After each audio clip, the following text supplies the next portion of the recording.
그걸 다 짜서 갔어요. 자료나 그런 거 따져가면서 이 사람들이면 랩은 가입할 수 있지, 재개발 구역이다 보니까 조합이 주권에 있으니까 팔아서 연금으로 돌려야겠다, 이런 식으로 생각을 해서 그걸 영업 계획서를 써서 갔는데, 아까 말씀하셨던 그 지방 사립대라고 하는 거, 그런 것들을 면접관들이 물어보거나 하셨는지.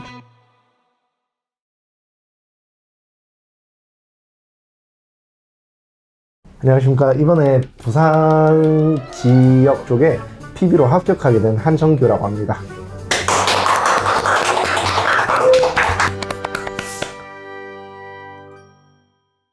아무래도 PB는 이제 고객님들을 대상으로 이런 WM 서비스를 제공해드리면서 고객님들이 지금 자본 증식뿐만이 아니라 또 이제 상속이라던가 아니면 그런 부분에 대해서 패밀리 오피스를 지원해드리는 그런 업무를 수행한다고 생각합니다. 저번 주에 이제 합격 통보를 받고 예, 다다음 주부터 출근하기로 되었습니다. 18년도, 19년도부터 저는 준비를 했었습니다. 직무에 대해서는 그렇게 생각했고, 뭐 실질적으로 PB라는 직무를 준비한 거에 대해서는 거의 5, 6년 되는 것 같습니다. 저는 지방에 있는 사립대 이제 4년제를 나왔고, 학과는 이제 금융회계학과라는 곳을 나왔습니다. 경제론이랑 그런 거 배우지 않습니까? 그런 거랑 더불어서 이제 저희 중급 회계나 뭐 IFRS나 그런 거 배우면서 공부하는 그런 거. 제대로 안 배우셨는데. 저 합격. 저는 3.67 코로나 덕을 좀 많이 봤죠. 저 같은 경우에는 처음에는 이제 그 타 증권사에 아르바이트로 시작을 했었는데, 아르바이트를 시작한 건 24년 28살이었고 29이 돼서 다른 곳에 이제 연금센터에서 근무를 하다가 얼마 하지 않았는데 좋은 기회가 돼서 이제 29살에 이제 PB라는 직무를 취업하게 됐죠. 펀드 자문 인력, 그 다음에 증권 자문 인력, 펀드 대행인, 증권 대행인, 투자자산 운용사, AFPK, 재산보험, 손해보험 8개 나온 것 같습니다. 근데 이 자격증을 취득하시는 방향성이 있어요? 전부 다 PB를 위해서 딴 것 같습니다. 일단은 증권 대행인이랑 펀드 대행인 같은 경우에는 일단 기본적인 기초를 잡기 위해서 딴 거라고 저는 생각하고, 자문 인력 같은 경우에는 PB를 하다 보면은 자문 인력이라는 게 있어야지 이제 펀드라거나 주식이라거나 팔 수 있지 않습니까? 그렇기 때문에 필수적으로 따야 되기 때문에 딴 부분이고, 투자자산 운용사 같은 경우에는 아무래도 랩 어카운트를 운용할 수 있어야 되다 보니까 그런 점에서 자격을 갖추기 위해서 땄고, 그 외에는 이제 보험 관련된 자격증은 PB라거나 은행원이라면 방카슈랑스도 이제 판매를 해야 될 텐데 그걸 위해서 취득을 한 거고, AFPK 같은 경우는 전반적으로 PB라면은 고객이 주식 그런 투자뿐만이 아니라 미래에 대한 상속이라던가 증여라던가 그런 부분을 좀 더 헤아릴 수 있게 하기 위해서 그걸 공부하기 위해서 취득한 것 같습니다. 이게 딱 정확하게 너무 잘 딴 케이스예요. 일단은 먼저 대외 활동부터 말씀드리자면은, 저는 일단 먼저 학부 시절에 세무서에서 실습을 부가가치세 팀에서 했었었고, 두 번째로 증권사 아르바이트, 증권사 연금센터에서 이제 근무를 했었습니다. 그리고 학회나 교육 활동 같은 경우에는 저희 커리아이 이제 PB교육, 그와 더불어서 이제 커리아에서 진행하는 라피스 학회를 진행했었습니다. 네. 반대로 왜 이제 합격을 했을까라는 되게 큰 의문이 들어서, 이 정도의 결과물이 언제적 수준이에요? 확실히 지금이야 비로소 완성이 됐다라고 말할 수 있을 것 같은데, 이게 만약에 100%라고 한다면 한 80, 70% 정도 왔다고 생각했을 때는 재작년에서 작년인 것 같아요. 마지막 1, 20%를 채우는 과정에서 네. 이렇게 뭐 자격증이 한두 개 늘거나 하는 건 사실 그렇게 크리티컬하진 않았을 것 같고요. 네. 지금까지 라피스 학회라던가 아니면 금융전문가 트레이닝 교육을 들으면서 이런 얘기 하지 마. 이런 얘기 할 필요 없어요. PPL 해드리잖아요. 어쨌든 혼자서 포트폴리오를 짜보거나 아니면 뭐 이런저런 교육을 듣고 그러한 전반적인 부분에서 공부를 해왔고, 그리고 면접이라는 기회가 와서 제가 그 포텐셜을 터뜨릴 수 있는 모든 전반의 과정이 있었기 때문에 지금 비로소 된 게 아닌가라고 저는 생각하고 있습니다. 제가 고등학교 3학년 때까지 요리를 했었습니다. 대학교를 넘어가면서 제가 유튜브를 보게 됐습니다. 외환딜러의 삶이라는 유튜브가 있습니다. 네, 거기서 막 모니터를 거의 6개, 8개 보면서 인상을 쓰고 있는 모습이 저한테 너무 멋있게 다가오더라고요. 그래가지고 이 업계를 가고 싶다, 이렇게 멋있는 모습이 되고 싶다라고 생각을 해서 처음에 이제 금융업이라는 거를 이제 준비하게 됐습니다. 서울에 처음 올라왔었을 때 강남에서 제가 직접 스터디를 개최한 적이 있었습니다. 취업이 솔직히 다들 갈망은 하는데 힘들지 않습니까? 거기서 다 같이 좀 더 으쌰으쌰하면 좋지 않을까 했는데 저만 으쌰으쌰해서 비슷해서 좀 기댈 수 있던 분이 있었나요? 기댈 수 있는 분이 진짜 많았다고 저는 생각합니다. 지금이야 당연히 현직에 있으신 분들이 이제 있다 보니까 그런 분들의 그런 투자 의견부터 해가지고, 왜냐하면 저 같은 경우에 물론 WM이었지만 뭐 대체 투자 아니면 자산운용 그런 분들의 그런 투자 의견이라던가 아니면 인사이트를 들을 수 있는 기회가 정말 많기 때문에 이렇게도 생각할 수 있고 저렇게도 생각할 수 있구나, 이 자산군에는 이렇게 생각이 대입이 되는구나, 이렇게 하고, 특히나 이제 또 멘토님께서 또 중간중간에 또 피드백도 해주시고 그런 부분이 저한테는 진짜 도움이 많이 됐던 것 같습니다. 네. 매일마다 이제 아침에 그 애널리스트 리포트를 한 10개 정도 읽는데 10개요? 네, 채권, 외환, 주식, 매크로, 뭐 아니면 스몰캡, 뭐 라지캡 이렇게 나오는데 그거를 한 종류별로 10개 정도 읽습니다. 그 다음에 텔레그램에 보면은 IB 부서에 있는 분들이나 그런 분들이 막 의견을 올리십니다. 그런 거를 매일마다 종독하고 있습니다. PB를 희망하는 친구들이 그럼 어떻게 구체적인 지침을 주실 거예요? 일단 모든 증권사 사이트에 들어가서 투자 정보를 들어가 보라고 할 것 같아요. 그게 유료가 있는 곳이 있고 무료가 있는 곳이 있는데 그게 다 들어가 보면 10개 정도 읽을 수 있다고 생각합니다. FN 가이드는 못 썼을 때도 10개는 읽었기 때문에 자기가 욕심 있고 노력만 있다면 다 찾아서 보지 않을까 생각하고 있습니다. 이것만 해라 라고 한다고 했을 때 커리어를 그런 건 못 나간다니까요. 제가 생각했을 때는 제가 증권사에서 아르바이트 했던 그 경험이라고 생각합니다. 물론 다른 경험들이 저한테 정말 도움이 많이 됐고, 지금 제가 합격할 수 있었던 뭔가 로드맵이라고 생각하지만 제 시야라던가 시각을 키워줬던 거는 증권사 아르바이트 했던 게 그게 가장 키였고, 증권사 아르바이트가 정말 되는 게 힘들긴 하지만 그래도 한번 도전을 해보시는 게 좋지 않을까라고 저는 생각하고 있습니다. 되게 계속 지금 놀래고 있어요. 그러니까 원래 말주변이 되게 좋았어서, 그러니까 이 원래 사기꾼 기질이 있는 사람이라서 말은 되게 그럴싸하게 포장을 잘 하는데, 근데 그때랑 지금의 달라진 게 톤이 진짜 달라요. 제가 사투리가 심하다 보니까 사투리를 고쳐야 되는 건가라고 생각을 했었습니다. 그렇다기보다는 그냥 톤과 주변 사람들이 어떻게 얘기하냐를 조금 많이 들어봤고, 그 안에서 배울 만한 선배가 있었다면 정말 다행인데 그 선배의 목소리 톤, 말하는 투 그런 걸 보면서 저렇게 말하면 정말 좋겠다라고 생각해서 그걸 최대한 따라하려고 노력은 했던 것 같습니다. 그러면서 이제 좋은 거는 배우려고 했던 그런 태도 때문에 지금 이렇게 또 좀 잔잔하게 얘기할 수 있는. 자기소개서 총 몇 개 정도 썼어요? 아르바이트 하기 전에 한 100개 정도 쓴 것 같고, 그리고 아르바이트 시작하고 아르바이트 끝날 때까지 180개 쓴 것 같고, 그러면 한 거의 300개 됐네요. 아르바이트 얘기를 많이 쓰려고 했던 것 같습니다.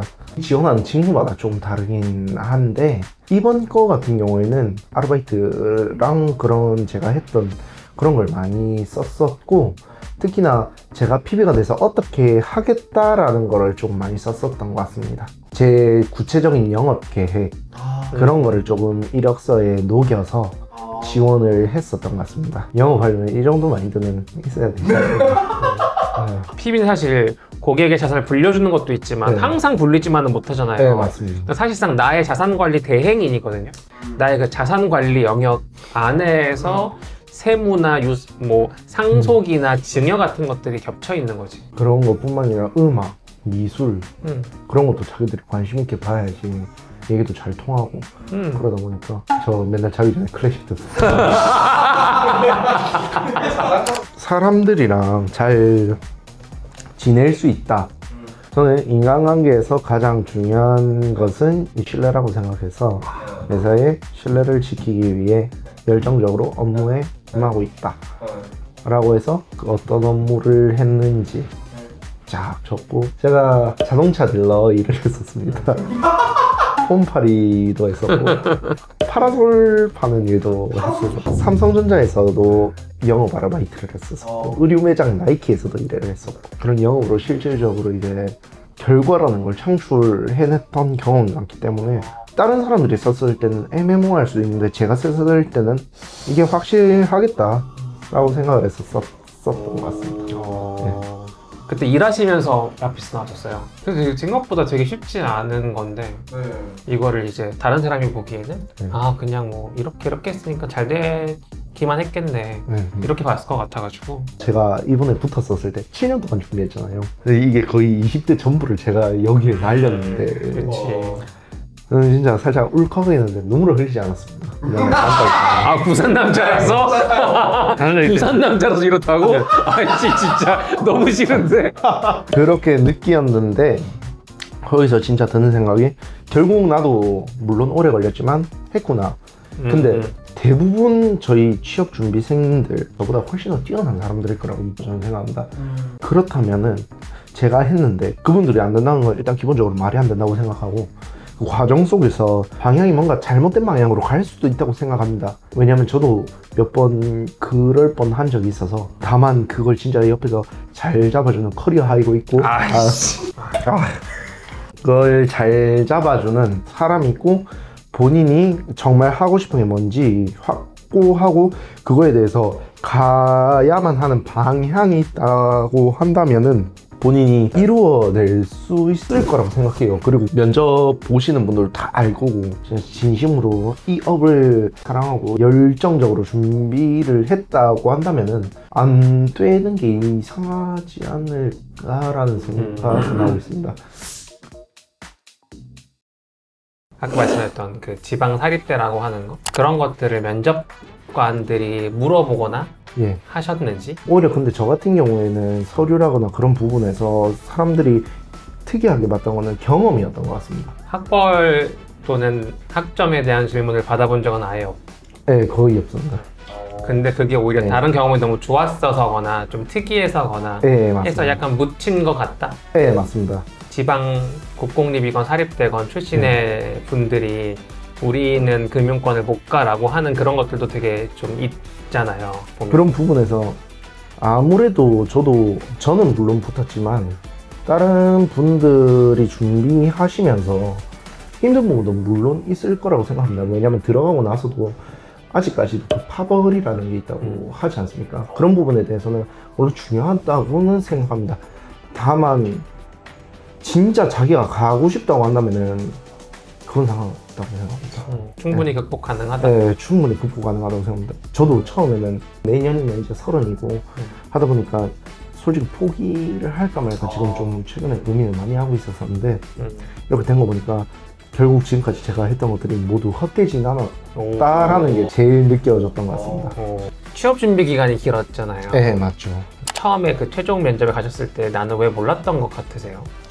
준비가 덜 됐던 거라고 생각을 합니다.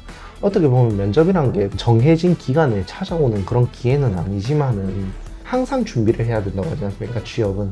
그때는 제가 아무것도 몰랐는데 다만 운이 너무 좋아서 거기까지 갔던 거라고 지금은 생각을 하고, 그렇기 때문에 거기서 그렇게 정량적인 질문을 얘기를 한다면은 저는 그 부분에 대해서 현직 PB분들이 만족할 수 있는 대답을 당연히 도출을 해내지 못하겠죠. 그런 부분에서는 확실히 준비가 덜 됐다고 생각을 하고, 지금 지원하시는 분들도 혼자서 혼자서 준비를 못하겠으면 커리어 아이를 오니까 장난이고, 준비하면서 도움을 받고자 한다면은 지점을 내방해봐라 라고 말씀드리고 싶습니다. 이런 고민들을 하는 분들이 되게 많은 것 같은데요. 저도 처음 내방을 했었을 때 저는 취준생 입장이고 그분들에게 도움을 받는 입장이니까 처음에는 바카스를 2박스 사서 가지고 갔죠. 그래서 제가 취업준비생입니다. 근데 제가 정말 이 회사에 오고 싶은데 어떻게 하면 될까요? 제가 이번에 면접을 앞두고 있습니다. 취업준비생이라면 공감이 되니까 도와주긴 하는데 깊이가 좀 남다르죠. 차라리 부모님 계좌에 5천만 원이 있는데 이쪽으로 옮기고 싶다. 어떻게 해야 될까요? 5천만 원이란 말 한마디면은 눈이 번쩍 떠집니다, 그 사람들. 네. 아니, 뭐, 그분들이 당연히 뭐 순진해서가 아니라, 어떻게 보면 그분들에게 만약에 이 말이 사실이라면 기회지 않습니까? 물론, 저는 이제 취준생 찾아와도 됩니다. 부산에. 네. PB 면접은 아닙니다. 폐비 면접은 아닌데, 이제 영업 관리 직무도 지원했었습니다. 보험사에. 영업에 대해 정말 자신이 있어 보이시는 것 같아요. 그러면 돈 많은 사람한테는 어떻게 영업을 하실 건가요? 저는 영업에 대한 이런 스킬이 있으니까 이렇게 할 겁니다. 그러면 삼성전자 이재용 회장한테는 어떻게 보험을 팔 건가요? 거기서 제가 머리가 멈춰가지고 그게 제일 기억에 남았던 것 같습니다. 왜냐하면 너무 이 정도는 붙지 말라고 저한테 질문하는 게 아닌가. 네, 제가 그때 머리가 멈춰가지고 펫보험 판다고 했습니다. 펫보험. 그래요. 왜 펫보험 파냐고 하니까 이재용 회장도 강아지 좋아하지 않을까? 이래가지고 저는 바로 떨어졌습니다. 그 면접관들이 저를 비웃던 모습이 아직까지 기억이 나요. 네, 그때, 아니 이게 네. 합격을 해서 이렇게 더 좋아진 건지 이래서 합격을 한 건지 모르겠어요. 최근에 이제 PB로 그 영업 계획서를 제가 PPT로 만들어서 면접 때 이제 제출을 했죠. 네. 실질적으로 제가 부산 PB니까 부산 지역에 대해서 이 지역은 이런 사람들이 많고 이 지역은 소득이 이 정도 되고 이 소득이나 나이 군에 맞춰서 이런 금융상품들을 전부 다 판매를 하겠다. 그걸 다 짜서 갔어요. 자료나 그런 거 따져가면서 이 사람들이면 랩은 가입할 수 있겠지. 이 사람들은 지금 재개발 구역이다 보니까 나이가 좀 있는데 조합 입주권에 있으니까 팔아서 차라리 연금으로 돌려야겠다. 이런 식으로 조금 생각을 해서 그걸 영업 계획서를 써서 갔는데 그 부분이 진짜 엄청 좋게 봐주는 것 같습니다. 예. 이 단계들을 쭉 본인이 다 혼자 계획하신 거예요? 네, 이 부분은 제가 계획했습니다. 결국 PB는 영업을 해야 되는 사람이고 그거에 대한 전략이 있어야 되는데 그냥 일반적인 영업이 아니라 상대방이 예를 들어 법인이라고 하면은 작으면 몇 억부터 몇백억까지 맡겨야 되는 사람인데 이 정도 계획이 없으면은 그 사람들이 저한테 돈을 어떻게 맡길까라는 생각을 해서 처음에 이 정도의 계획은 한번 짜봐야겠다라고 생각을 했어요. 제가 가장 오늘 오면서 얘기를 하고 싶었던 게 최근 취준생들은 이제 PB에 대한 면접을 가서 포트폴리오를 짜보세요 라고 하면은 주식 70%에 뭐 채권 30%입니다. 이렇게밖에 대답 못하는 거는 너무 아니라고 생각을 하고 진짜 제가 PB로서 어떻게 영업할 건지를 한번 생각해 보니까 거기서 더 나아가더라고요.